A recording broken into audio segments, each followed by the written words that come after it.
Cheney cancels Toronto event, afraid of Canadian outrage over war crimes. This is Behind the Headlines on GRTV. Former U.S. Vice President Dick Cheney and his daughter Elizabeth have cancelled a planned speaking engagement at Toronto's Metro Convention Centre next month, citing safety concerns.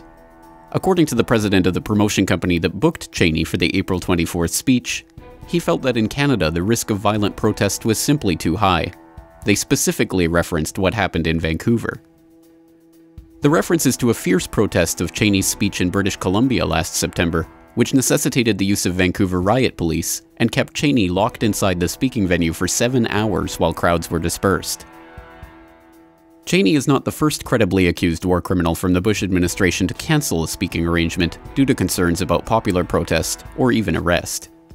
In early 2011, former President George W. Bush was forced to cancel a trip to Switzerland to speak at a fundraiser for the United Israel Appeal after it was revealed that a number of human rights groups were planning to prosecute Bush for war crimes, including contravention of the Convention Against Torture, to which the United States is a signatory.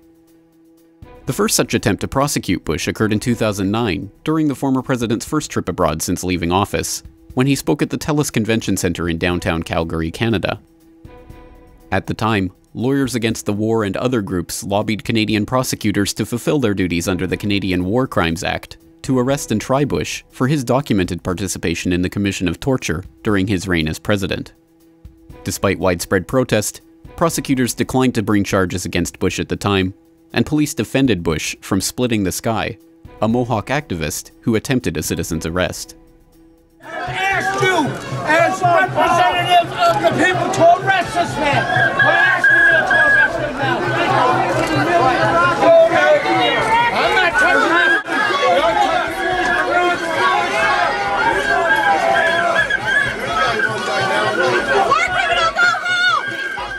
Another round of lobbying preceded Bush's appearance at a speaking engagement in Surrey, BC late last year, citing the evidence in a 2006 UN report, a 2007 Council of Europe report, a 2008 U.S. Senate Armed Services Committee report, the testimony of UN Special Rapporteurs Nowak and Sheinin, a 2009 admission by Cheney, and Bush's own 2010 memoirs.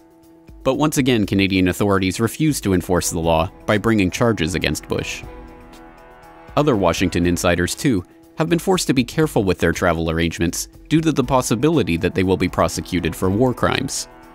Famously, former Secretary of State Henry Kissinger has had to be careful about where and how he travels, as he has been linked to war crimes in Indochina, Bangladesh, Chile, Cyprus, and East Timor, and could be arrested under the Geneva Conventions Act in any country that is a signatory to the convention.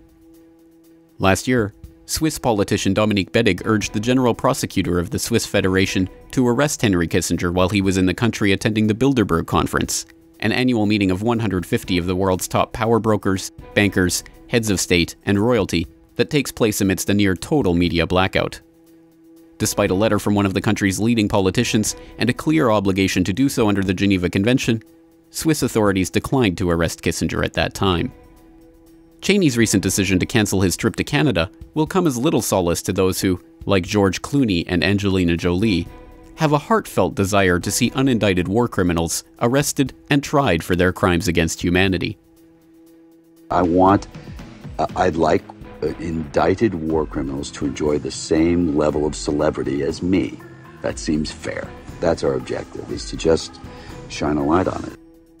No word yet whether Clooney, Jolie, or other Hollywood A-listers are behind the growing movement of people around the world who are interested in the arrest of war criminals like Bush, Cheney, and Kissinger. For more on this story and other breaking news and current events, please go to globalresearch.ca. For more research and analysis by James Corbett, please go to corbettreport.com.